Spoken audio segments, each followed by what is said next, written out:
நம்பகத்தன்மையான செய்திகளுக்கு RTM வணக்கம். நான் கண்மணி பத்துமலை. முதலில் முதன்மை செய்திகளை காண்போம்.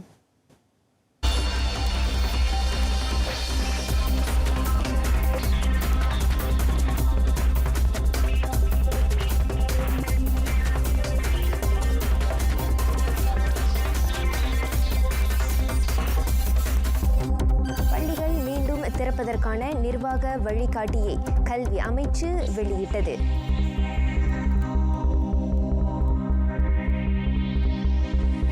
இவ்வாண்டின் முதல் 4 மாதங்களில் வேலை இழந்தோரின் வீதம் 42 விழுக்காடாக அதிகரிப்பு.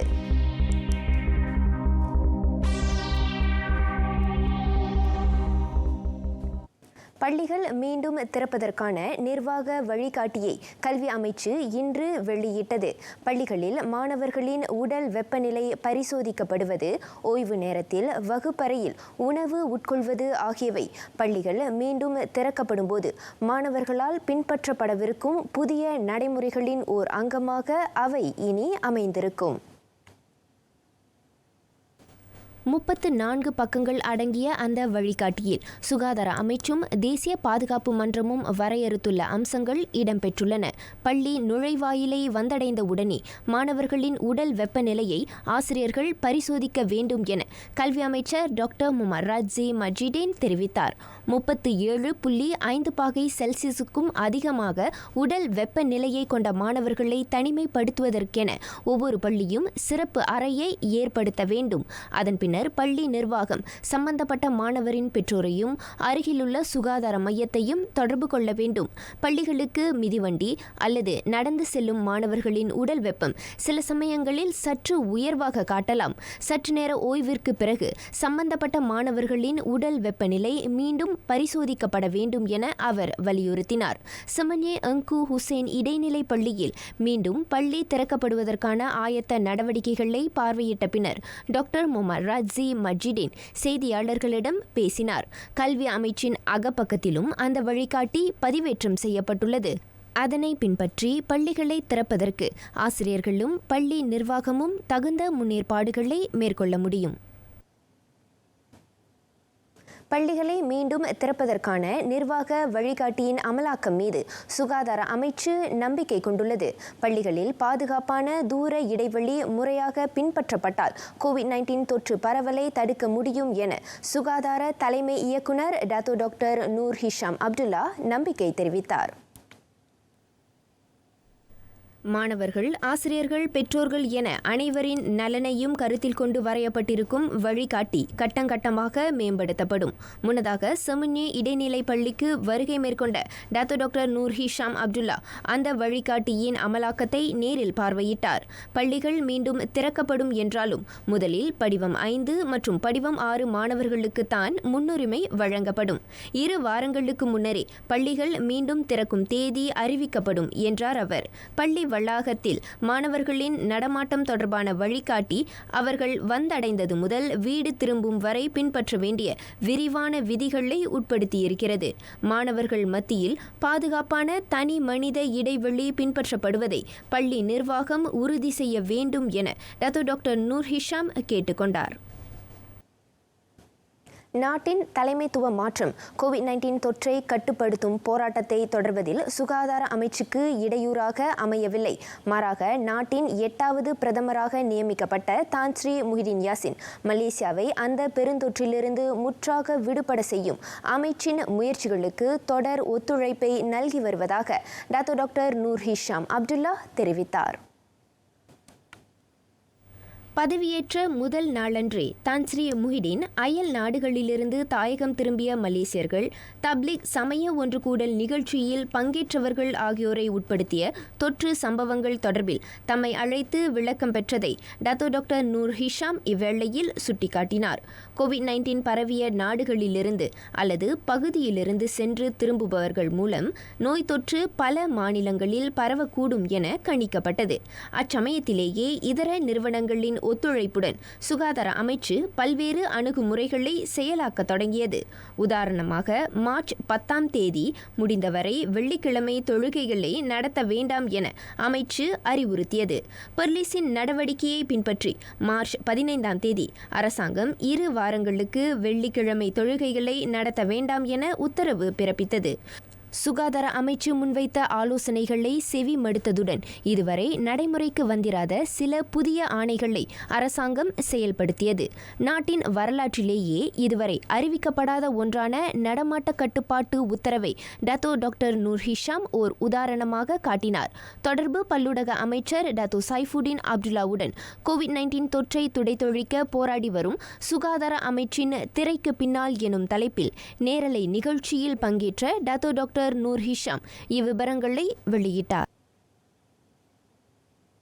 அமைச்சரவைக்கு பிந்தைய கூட்டத்தில் கலந்து கொண்டதற்காக இதற்கு முன்னர் வீட்டில் தனிமைப்படுத்திக் கொள்ளும்படி அறிவுறுத்தப்பட்ட பிரதமர் தான் ஸ்ரீ முஹிடின் யாசின் உட்பட 34 அரசாங்க அதிகாரிகளும் இன்று மீண்டும் பணிக்கு திரும்பினர்.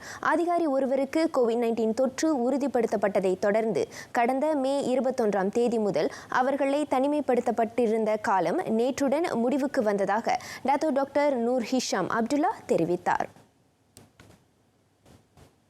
மருத்துவ பரிசோதனையில் அவர்களில் எவருக்கும் தொற்று இல்லை என்பது கண்டறியப்பட்டது. அதன் அடிப்படையில் அலுவலகத்தில் இன்று மீண்டும் பணியை தொடங்க அவர்களுக்கு அனுமதி வழங்கப்பட்டதாக Dato doctor Noor Hisham Abdullah தெரிவித்தார். தொற்று உறுதிப்படுத்தப்பட்ட அதிகாரியின் உடல் நிலையிலும் கணிசமான முன்னேற்றம் காணப்படுவதுடன் மீண்டும் நடத்தப்பட்ட சோதனையில் அவருக்கு தொற்று இல்லை என்பது உறுதிப்படுத்தப்பட்டது. மற்றொரு நிலவரத்தில் 14 நாட்கள் தனிமைப்படுத்தப்படாமல் வேலை செய்வதற்காக சபாவுக்கு மீண்டும் திரும்புவதற்கு தொற்று இல்லை என உறுதிப்படுத்தப்பட்ட மலேசியர்களுக்கு அனுமதி வழங்கியிருக்கும் மாநில அரசாங்கத்தின் அணுகுமுறை வரவேற்கத்தக்கது என டத்தோ டாக்டர் நூர் ஹிஷாம் சொன்னார். 3 நாட்களுக்குள் பரிசோதனையை மேற்கொள்ள முடியும் பட்சத்தில் சோதனை முடிவில் தொற்று இல்லை என்பது உறுதி செய்யப்பட்டால் சம்பந்தப்பட்டோரை தனிமைப்படுத்த வேண்டிய அவசியம் இல்லை என அவர் மேலும் தெளிவுபடுத்தினார். நாடு திரும்ப விரும்பும் மலேசியர்களையும் அதே நடைமுறைக்கு உட்படுத்துவது தொடர்பில் சுகாதார அமைச்சு உத்தேசிக்கிறது. நாட்டில் உளவியல் ஆலோசகர்களின் எண்ணிக்கை போதிய அளவில் இல்லை. தற்போது நாட்டில் 52,000 பேருக்கு ஒரு உளவியல் ஆலோசகர் என்ற விகிதத்தில் உளவியல் ஆலோசகர் உள்ளனர். பொதுவாக 500 பேருக்கு ஓர் ஆலோசகர் எனும் விகிதத்தில் இருக்க வேண்டும் என Dato doctor Noor Hisham Abdullah தெரிவித்தார். சுகாதார அமைச்சின் கீழ் சேவையில் ஈடுபட்டிருக்கும் உளவியல் ஆலோசகர்களின் மொத்த எண்ணிக்கை 148. கொள்கையளவில் அது பற்றாக்குறைதான் என சுட்டிக்காட்டிய டத்தோ டாக்டர் நூர் ஹிஷாம் மனநல சேவைகளுக்காக அமைச்சு பல்வேறு தரப்பினருடன் ஒத்துழைத்து வருவதாக கூறினார். தொழில்நுட்பம், இலக்கவியல் சேவைகள் வாயிலாக மனநல சுகாதார சேவையை தொடர்ந்து மேம்படுத்தும் முயற்சிகளும் அதிகரிக்கப்பட்டிருக்கின்றன. சிறப்பு தொலைபேசி எண்களை ஏற்படுத்தியது, அதிநவீன செயலிகள் வாயிலாக ஆலோசக சேவைகளை வழங்குவது ஆகியவை அதில் அடங்கும். இதுவரை மனநல ஆலோசக சேவைக்காக 9,338 அழைப்புகளை அமைச்சு பெற்றிருக்கின்றது. அதில் வேலை இழப்பு, வருமானம் இல்லாதது, குடும்ப தகராறு, வன்முறை ஆகிய காரணங்கள் தொடர்பில் மன அழுத்தம், கலக்கம் போன்ற பாதிப்புகளுக்கு ஆளாகியோரும் அடங்குவர். நிபந்தனைகளுடன் கூடிய நடமாட்ட கட்டுப்பாட்டு ஆணை இவ்வாரம் 9ஆம் தேதியுடன் முடிவுக்கு வரவிருக்கிறது. எனினும் இதற்கு முன்னர் அறிவிக்கப்பட்ட உத்தரவுகளின் தொடக்கத்தில் மக்களிடம் வெளிப்பட்ட பரபரப்பை தற்போது அவ்வளவாக காண முடியவில்லை.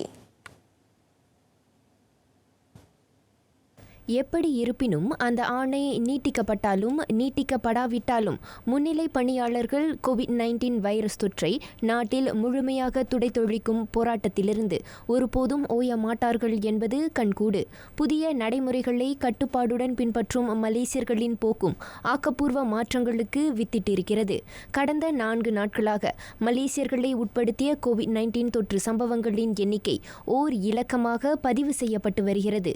இதே நிலை தொடர் தொடர்ந்தால் மேலும் பல பொருளாதார துறைகள் இயங்குவதற்கு அரசாங்கம் அனுமதி அளிக்கும் என பாதுகாப்பு விவகாரங்களுக்கான மூத்த அமைச்சர் டத்துஸ்ரீ இஸ்மாயில் சப்ரி நேற்று கோடி காட்டினார். நிபந்தனைகளுடன் கூடிய நடமாட்ட கட்டுப்பாட்டு உத்தரவு முடிவுக்கு கொண்டு வருவதற்கான அறிகுறியாக இது விளங்கினாலும் அனைத்து மக்களின் போக்கை சார்ந்திருக்கிறது. Selangor Kuala Langat Taman Langat Murni பகுதியில் நிர்வாக முறையிலான நடமாட்ட கட்டுப்பாடு உத்தரவு அமல்படுத்தப்பட்டுள்ளது. அப்பகுதியில் வசிக்கும் 24 அந்நிய தொழிலாளர்கள் கோவிட்-19 தொற்றுக்கு இலக்கானதை அடுத்து அந்த உத்தரவு பிறப்பிக்கப்பட்டது. இம்மாதம் 2ஆம் தேதியிலிருந்து 16ஆம் தேதி வரை 14 நாட்களுக்கு அப்பகுதியில் அந்த உத்தரவு அமலில் இருக்கும் என பாதுகாப்பு விவகாரங்களுக்கான மூத்த அமைச்சர் டத்தோஸ்ரீ இஸ்மாயில் சப்ரி யாக்கோப் தெரிவித்தார். Kita memagar kawasan tersebut dengan kawat berduri dan tidak membenarkan sebarang pergerakan keluar masuk daripada kawasan PKPD. Di kawasan PKP di pentadbiran, kita memagar juga kawasan tersebut, memagar juga dengan kawat berduri, tetapi ada keluar masuk. Iaitu penduduk di dalam kawasan tersebut boleh keluar, tapi dengan pemeriksaan kesihatan dan sebagainya sewaktu mereka nak keluar dan masuk. சம்பந்தப்பட்ட பகுதியிலிருந்து வெளியேறுவதற்கும் நுழைவதற்கும் அனுமதிக்கப்பட்டிருக்கும் போதும் அப்பகுதியில் வசிக்கும் குடியிருப்பாளர்கள் அனைவரும் சுகாதார பரிசோதனையை மேற்கொள்வது கட்டாயமாக்கப்பட்டுள்ளது. தமான் லங்காட் முர்னி பகுதியில் கடுமையாக்கப்பட்ட நடமாட்ட உத்தரவு பிறப்பிக்கப்பட்டுள்ளதாக உள்நாட்டு ஊடகங்கள் சில வெளியிட்டிருக்கும் தவறான செய்தி தொடர்பில் டத்தோஸ்ரீ இஸ்மாயில் சப்ரி விளக்கமளித்தார். இதனிடையே கோவிட்-19 பெருந்தொற்றின் எதிரொலியால் செயலாக்கப்பட்ட நடமாட்ட கட்டுப்பாட்டு உத்தரவை தொடர்ந்து பாதிக்கப்பட்ட பொருளாதார துறைகளை மீட்சுற செய்யும் நடவடிக்கையாக சபா அதன் அனைத்து நுழைவாயில்களையும் மீண்டும் திறப்பதற்கு மாநில அரசாங்கம் முடிவெடுத்தது. எனினும் கோவிட்-19 தொற்றிலிருந்து விடுபட்டவர்கள் என சுகாதார அமைச்சின் கடிதத்தை கொண்டிருப்போர் மட்டுமே சபாவுக்குள் நுழைய அனுமதிக்கப்படுவர் என முதலமைச்சர் டத்துஸ்ரீ ஷாஃபி அப்டால் தெரிவித்தார். இதற்கு முன் வெள்ளி மாநில சேர்ந்தவர்கள் சபாவுக்குள் நுழைய அனுமதி மறுக்கப்பட்டிருந்தது. கடந்த மாதம் 9ஆம் தேதி தொடங்கி சபாவில் பெரும்பாலான துறைகள் மீண்டும் செயல்பட தொடங்கிய நிலையில் தங்கும் விடுதி, இ-ஹெயிலிங் சேவை, விவசாயம் ஆகிய துறைகள் மீட்சி பெறும் அதே வேளை வருவாய் ஈட்டுவதற்கும் கட்டம் கட்டமாக மேற்கொள்ளப்படும் அணுகுமுறைகள் உதவும் என எதிர்பார்க்கப்படுகிறது. தலைநகரை சுற்றியுள்ள 70க்கும் மேற்பட்ட அங்காடி வியாபார பகுதிகள் மற்றும் சந்தைகள் அமைந்துள்ள பகுதிகளில் தூய்மை நிலையையும் அடிப்படை வசதிகளையும் DBKL கோலாலம்பூர் மாநகர் மன்றம் மதிப்பீடு செய்யும். SOP நிர்ணயிக்கப்பட்ட நிர்வாக நடைமுறைக்கு ஏற்ப அவை மீண்டும் செயல்பட அனுமதி அளிக்கும் முன்னர் அப்பகுதிகள் தூய்மையாகவும் சுகாதாரமாகவும் இருப்பது உறுதி செய்யப்படும் என்று கூட்டரசு பிரதேச அமைச்சர் தான்ஸ்ரீ அன்வார் மூசா தெரிவித்தார். அசுத்தமான நிலையிலும் பழுதடைந்த அடிப்படை வசதிகளை கொண்ட அங்காடி வியாபார பகுதிகள், சந்தைகள் ஆகியவற்றில் துப்புரவு, பழுது பார்க்கும் நடவடிக்கைகளை மேற்கொள்வதற்கு 2 வார கால அவகாசம் வழங்கப்பட்டுள்ளது. முற்றிலும் சேதமடைந்து குண்டும் குழியுமாக இருக்கும் சாலைகளை உடனே செப்பனிடுவதற்கு DBKL அதன் ஒதுக்கீட்டை பயன்படுத்தலாம் என தான்ஸ்ரீ அன்வார் மூசா தெரிவித்தார். அத்துடன் கூட்ட நெரிசல் ஏற்படாமல் இருக்க பாதுகாப்பான தனி மனித இடைவெளியை பின்பற்றி நாற்காலிகளும் மேசைகளும் அடுக்கப்பட வேண்டும். சுகாதார அமைச்சு வெளியிட்ட வழிகாட்டிக்கு ஏற்ப குடைகள், மேசை, நாற்காலிகள் ஆகியவை தூய்மையாகவும் நல்ல நிலையிலும் இருக்க வேண்டும் என்றார் அவர். நிர்ணயிக்கப்பட்ட நிர்வாக நடைமுறை பின்பற்றப்படுவதை உறுதி செய்ய அனைத்து சந்தைகள், அங்காடி வியாபார பகுதிகள் ஆகியவற்றில் DBKL அதன் 5 முதல் 10 அதிகாரிகளை நிறுத்தும் என்றும் அவர் கூறினார். இவ்வேளையில் அங்காடி கடைகள் மற்றும் சந்தைகள் மீண்டும் செயல்படுவதற்கான நிர்ணயிக்கப்பட்ட நிர்வாக நடைமுறையை கோலாலம்பூர் மாநகர் மன்றமும் தமதமைச்சும் வரையறுத்திருப்பதாக கூட்டரசு பிரதேச பாதுகாப்பு செயற்குழு தலைவருமான தான்ஸ்ரீ அன்வார் மூசா தெரிவித்தார். தினசரி சந்தை வியாபாரிகள் உட்பட செயல்பட அனுமதிக்கப்படாத அங்காடி வியாபாரிகள் மீண்டும் வியாபார நடவடிக்கைகளை தொடங்குவது தொடர்பான பரிந்துரைகளை தமதமைச்சு நாளை மறுநாள் தேசிய பாதுகாப்பு மன்றத்திடம் சமர்ப்பிக்கும் என்றார் அவர். கோவிட்-19 பெருந்தொற்று தாக்கத்தை தொடர்ந்து இவ்வாண்டின் முதல் 4 மாதங்களில் நாட்டில் வேலை இழந்தோரின் விகிதம் 42 விழுக்காடு வரை அதிகரித்துள்ளது. கோவிட்-19 தாக்கத்தால் ஏற்பட்டிருக்கும் வேலை இழப்பு தொடர்பில் சொக்சோவின் சமூக பாதுகாப்பு அமைப்பின் SIP வேலை காப்புறுதி திட்டம் வெளியிட்ட அறிக்கையில் பெண் பணியாளர்களை விட ஆண் ஊழியர்களே மிக அதிகமாக வேலை நிறுத்தம் செய்யப்பட்டதாகவும் தெரிவிக்கப்பட்டிருக்கிறது. கோவிட்-19 பெருந்தொற்று பொருளாதார நடவடிக்கைகளை பெருமளவு பாதித்துள்ளது. மக்களின் தேவை 37 விழுக்காடு குறைந்துள்ளதோடு 42 விழுக்காட்டு பொருளாதார துறைகள் வழக்கம் போல செயல்படவில்லை. குறிப்பாக கடந்த ஏப்ரல் மாதம் மட்டும் நாட்டில் வேலை இழந்தோரின் எண்ணிக்கை 50 விழுக்காடாக அதிகரித்தது. அந்த எண்ணிக்கை தொடர்ந்து அதிகரித்து இவ்வாண்டு இறுதிக்குள் 200 விழுக்காடு வரை பதிவாகலாம் என அந்த அறிக்கையில் குறிப்பிடப்பட்டுள்ளது. அதே சமயம் இவ்வாண்டு நாட்டில் வேலையில்லா திண்டாட்டம் 4 விழுக்காடாக பதிவாகும் என கணிக்கப்பட்டுள்ளது. அது 1997 ஆண்டு ஆசியாவில் ஏற்பட்ட பொருளாதார நெருக்கடியின் போது பதிவான 3.2 விழுக்காட்டை காட்டிலும் அதிகமாகும். தொழிலாளர்களை வேலையில் தக்க வைத்துக் கொள்ளும் திட்டம், ஊதிய குறைப்பு உள்ளிட்ட நடவடிக்கைகள் தொழிலாளர்கள் பேரளவில் வேலை இழப்புக்கு ஆளாவதை தடுக்க துணை புரிந்துள்ளன. வேலையை இழந்து பரிதவிப்போரில் பெரும்பாலானோர் 40 வயதுக்கும் குறைந்தவர்கள் என சொக்சோ அமைப்பின் தரவுகள் குறிப்பிடுகின்றன. கோவிட்-19 ஏற்படுத்தியுள்ள தாக்கத்தினால் 200 தொழிலாளர்களை கொண்ட பெரும் சுற்றுலா நிறுவனங்களும் மூடப்பட்டிருப்பது அதிர்ச்சியை ஏற்படுத்தியுள்ளது. தகராற்றை நிறுத்திக் கொள்ளும்படி ஜொகூர் அரசியல் தலைவர்களுக்கு மாநில மந்திரி பசார் டத்தோ ஹஸ்னி மொஹாமட் வேண்டுகோள் விடுத்துள்ளார். மாறாக கோவிட்-19 பெருந்தொற்றை எதிர்கொண்டிருக்கும் இத்தருணத்தில் குறிப்பாக ஜொகூரை மேம்படுத்தும் முயற்சிகளில் அனைவரும் ஒன்றாக கைகோர்க்க வேண்டும் என அவர் அறைகூவல் விடுத்தார். கோவிட்-19 தாக்கத்திலிருந்து ஜொகூரின் பொருளாதாரத்தை மீட்சுற செய்ய அனைத்து தரப்புகளின் கருத்துகளையும் யோசனைகளையும் செவிமடுக்க மாநில அரசாங்கம் தயாராக உள்ளது. ஜொகூரை மேம்படுத்த ஆளும் எதிர்க்கட்சி தரப்புகளைச் சேர்ந்த அரசியல் தலைவர்கள் அனைவரும் தம்முடன் இணைந்து பணியாற்றுவார்கள் என தாம் பெரிதும் எதிர்பார்ப்பதாக டத்தோ ஹஸ்னி மொஹாமட் தெரிவித்தார். தேர்ந்தெடுக்கப்பட்ட மக்கள் பிரதிநிதிகளிடையே தொடரும் அதிகார போராட்டம் குறித்து ஜொகூர் ஆட்சியாளர் சுல்தான் இப்ராஹிம் சுல்தான் இஸ்கண்டார் நேற்று ஏமாற்றத்தை வெளிப்படுத்தியது தொடர்பில் டத்தோ ஹஸ்னி மொஹாமட் கருத்துரைத்தார். மக்கள் பிரதிநிதிகளிடையே அதிகார போராட்டம் ஓயவில்லை எனில் ஜொகூர் சட்டமன்றம் கலைக்கப்படும் என சுல்தான் இப்ராஹிம் நேற்று எச்சரிக்கை விடுத்தார். ஜொகூர் மாநில அரசியல் நெருக்கடி மேலும் முற்றுவதை தடுக்கவும் மக்களின் நலனை காக்கவும் அம்முடிவை எடுக்க சற்றும் தயங்கப் போவதில்லை என அவர் சூளுரைத்தார். எனவே அரசியல் தலைவர்கள் அனைவரும் மாநில மக்களின் நலனுக்கு முன்னுரிமை வழங்கும் அதேவேளை மாநில ஆட்சியாளரின் அந்த அறைகூவலை ஆழமாக புரிந்து கொண்டு செயல்படுவார்கள் எனும் எதிர்பார்ப்பையும் ஜொகூர் மாநில பரிசான் நேஷனல் தலைவரும் மாநில அம்னோ தொடர்பு குழு தலைவருமான டத்தோ ஹஸ்னி மொஹாமட் வெளியிட்டார். மது விற்பனை, அருந்தும் அளவு தொடர்பான கொள்கைகளை பெரா மாநில அரசாங்கம் மறு ஆய்வு செய்யவிருக்கிறது. அண்மைய காலமாக மது அருந்திய வாகனமோட்டிகளை உட்படுத்திய சாலை விபத்துகளின் எண்ணிக்கை அதிகரித்து வருவதை தொடர்ந்து அந்த நடவடிக்கை எடுக்கப்பட உள்ளது. மது விற்பனைக்கு உரிமம் வழங்குவதற்கான புதிய விண்ணப்பங்களை தற்காலிகமாக முடக்குவது, இதர அமலாக்க தரப்புகளுடன் இணைந்து மேலும் கடுமையான SOP நிர்ணயிக்கப்பட்ட நிர்வாக நடைமுறையை வெளியிடுவது ஆகியவை தொடர்பில் ஆய்வு செய்யப்படும் என பெரா மந்திரி பசார் டத்தோ ஸ்ரீ அஹ்மத் ஃபைசால் அசூமு தெரிவித்தார். It's a serious matter.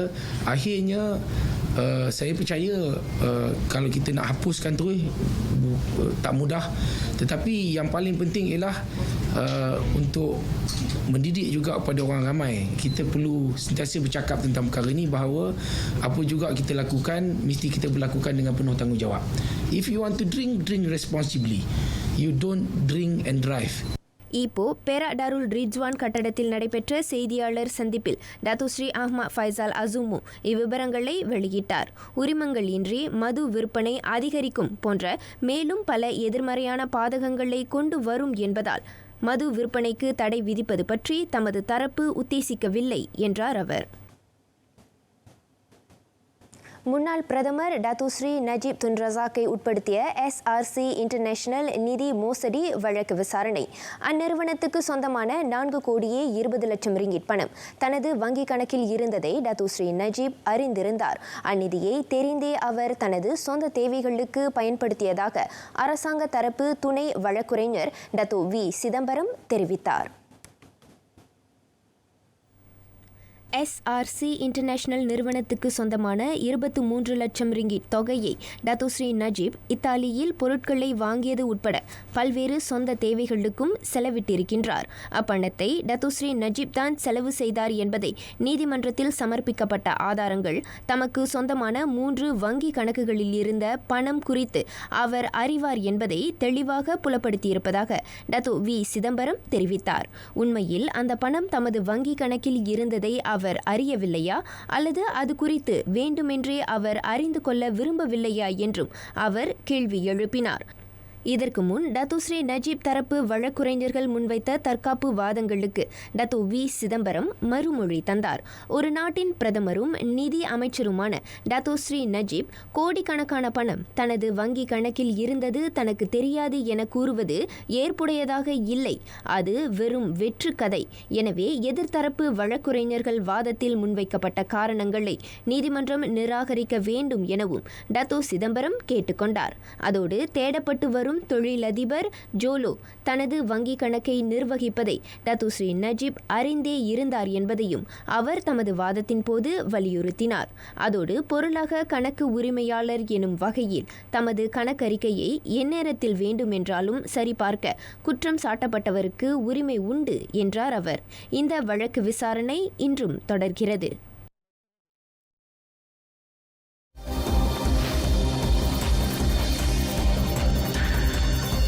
Nisarga புயலால் மும்பைக்கு இரட்டை சவால்.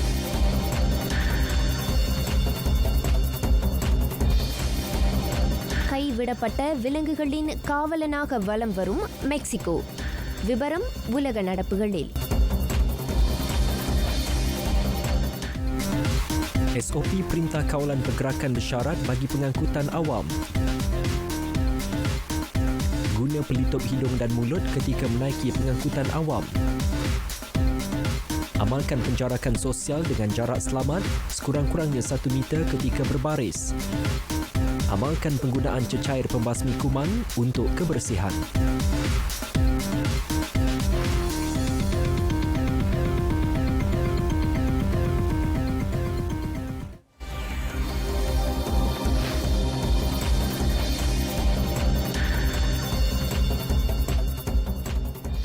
இந்தியா மகாராஷ்டிரா மாநிலத்தில் கரையை கடந்த நிசர்கா புயலின் சீற்றத்திற்கு 3 பலியாயினர்.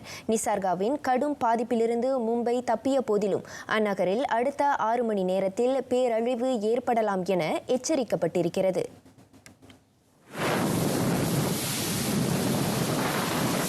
கடந்த 70 ஆண்டுகளில் இந்தியாவின் நிதி தலைநகர் என்று அழைக்கப்படும் மும்பையை முதன்முறையாக மருட்டிச் சென்ற நிசர்கா கணிக்கப்பட்டதை விட சிறு அளவிலான சேதத்தையே ஏற்படுத்தியது. அலிபாக் கடலோர நகருக்கு அருகேயுள்ள வீடுகளின் கூரைகள் பறந்தன, மரங்கள் வேரோடு பெயர்ந்தன, அங்காடி கடைகள் சாய்ந்தன. நிசர்கா புயல் தற்போது புனே மாவட்டத்தில் மையம் கொண்டிருக்கும் வேளையில் அங்கு கடும் சீற்றத்துடன் கூடிய கனமழை தொடர்ந்து பெய்கிறது. 1 கோடியே 8 லட்சம் மக்கள் தொகையை கொண்ட மும்பைக்கு அடுத்து 3 முதல் 6 மணி நேரம் மிக நெருக்கடியான காலகட்டம். புயலின் சீற்றம் அடங்கும் வரை மக்கள் வீட்டை விட்டு வெளியேற வேண்டாம் என போலீஸ் தொடர்ந்து எச்சரித்து வருகிறது. இந்தியாவில் கோவிட்-19 தொற்றால் கடுமையாக பாதிக்கப்பட்ட நகரான மும்பைக்கு நிசர்கா புயல் இரட்டை சவாலாக அமைந்தது. விமான, ரயில் போக்குவரத்து சேவைகளுக்கும் அது கடும் இடையூறை கொண்டு வந்தது.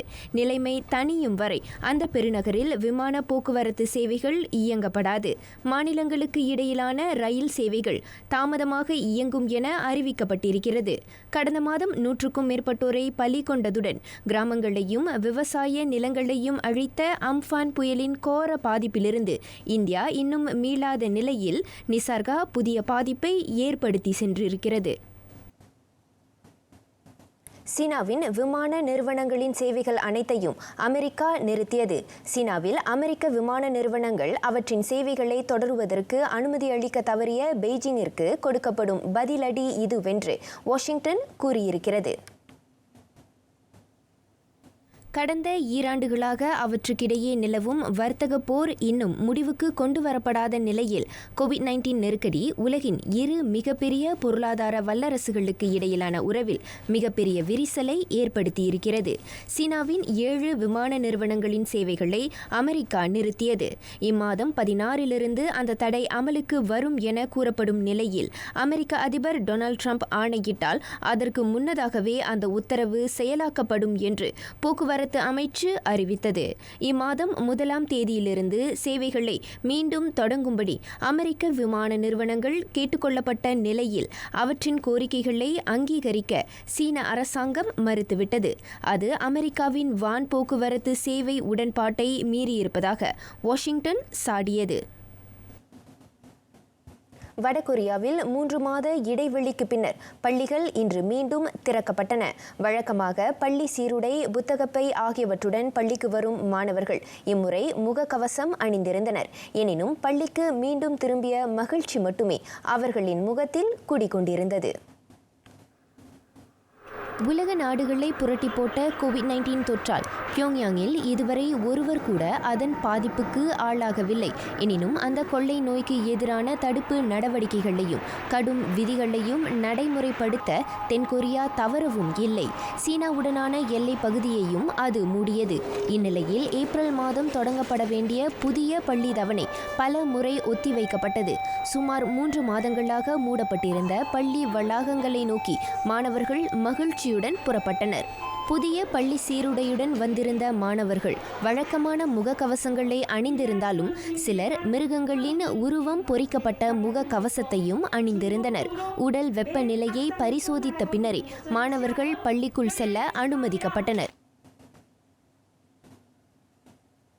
மெக்சிகோ உலகில் உயிரியல் பல்வகைமை அதிகமாக காணப்படும் நாடுகளில் ஒன்று. மெக்சிகோவில் உள்ள மிருகக்காட்சி சாலைகள் கோவிட்-19 நெருக்கடியால் கைவிடப்பட்ட வன விலங்குகளை மீட்டு அடைக்கலம் வழங்கி வருவது விலங்கு ஆர்வலர்களின் பாராட்டை பெற்றிருக்கின்றது. கீரா என்றழைக்கப்படும் 2.5 வயது நிரம்பிய புலி குலியாக்கன் மிருகக்காட்சி சாலையை கடந்த ஏப்ரல் மாதம் வந்தடைந்தது. நிதி சிக்கல் காரணமாக கீராவுக்கு உணவளிக்க முடியாமல் அதன் பராமரிப்பாளர் தள்ளப்பட்டார். சுமார் 130 கிலோகிராம் எடையுடைய அந்த புலிக்கு மயக்க மருந்து கொடுக்கப்பட்டு குலியாக்கன் மிருகக்காட்சிக்கு கொண்டு வரப்பட்டது. அந்த புலியுடன் ஒரு மலைப்பாம்பு, ஒரு கடற்பசு, 14 கிளிகள், 49 மான்கள் ஆகியவை அந்த மிருகக்காட்சி சாலையில் தஞ்சம் அடைந்திருக்கின்றன. ஊட்டச்சத்து குறைபாட்டால் பாதிக்கப்பட்டிருந்த மான்கள் தற்போது நெருப்பு கோழிகள், ஒட்டக சிவிங்கிகள், மரிமான்கள் பராமரிக்கப்படும் பகுதியில் பாதுகாக்கப்படுகின்றன. 2015 ஆண்டு மெக்சிகோவில் சர்க்கஸ் நிகழ்ச்சிகளில் மிருகங்களை மையமாக கொண்ட சாகசங்கள் இடம்பெறக்கூடாது என தடை விதிக்கப்பட்டது முதல் அந்நாட்டில் உள்ள மிருகக்காட்சி சாலைகள் எண்ணற்ற வன விலங்குகளை காப்பாற்றி பராமரித்து வருகின்றன.